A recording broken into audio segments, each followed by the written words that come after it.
సరే చూడండి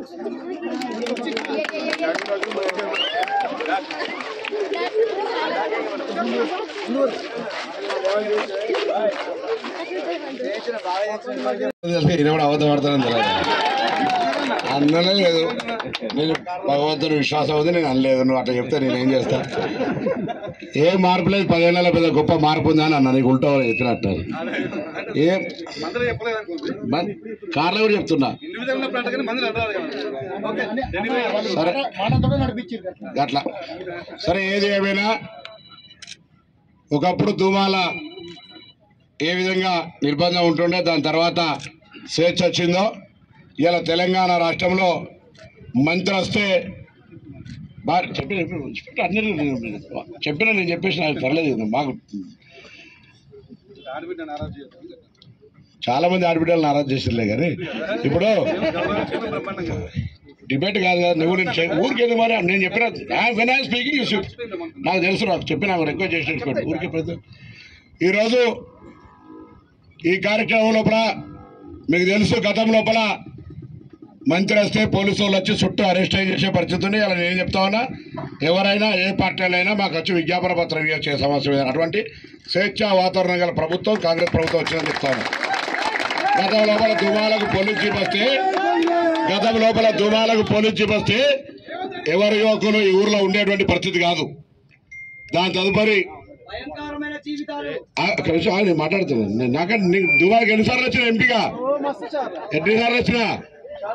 సో ఇప్పుడు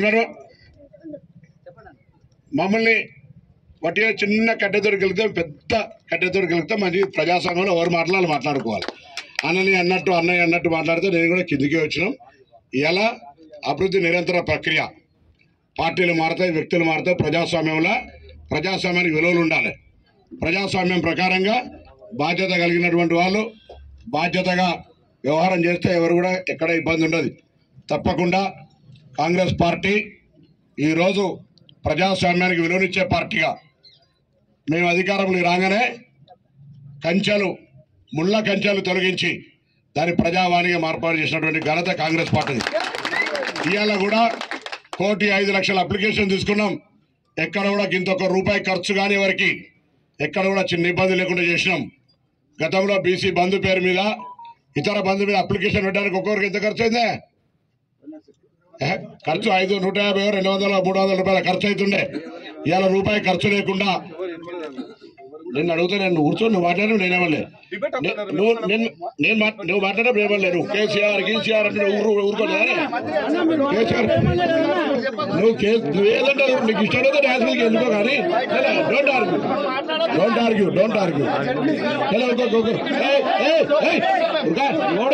మాట్లాడుతున్నా నేను ఒకటే. లేదా మీరు ఎవరు అసలు పోలీసు ప్లీజ్, ఇది పోలీసులకు సంబంధించిన అంశం కాదు. ప్రజాస్వామ్యంలో ఆయన బాధ్యత గల ప్రజాప్రతినిధి. ఆయన ఎవరి పేరు తీయకుండా వ్యవహారంగా ప్రభుత్వంలో జరిగే పనుల గురించి చెప్తే ఎవరికి అభ్యంతరం లేదు. దానికి సంబంధించి అట్టిగానే చర్చ జరిగితే చర్చ వస్తుంది. తీయకుండా మంచిగా అందరికి స్వాగతం చెప్పి అందరం కార్యక్రమం, ప్రభుత్వంలో ఎవరున్నా పోతున్నాం అంటే వ్యవస్థ నడుస్తుంది. ఎవ్వడు పర్మనెంట్ కాదు.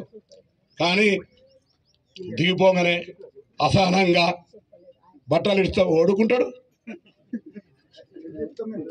బట్టలు ఇస్తారు అట్లా కాదు కాబట్టి మళ్ళీ చెప్తాను ఇలా మీరెవరే మాట్లాడగలరు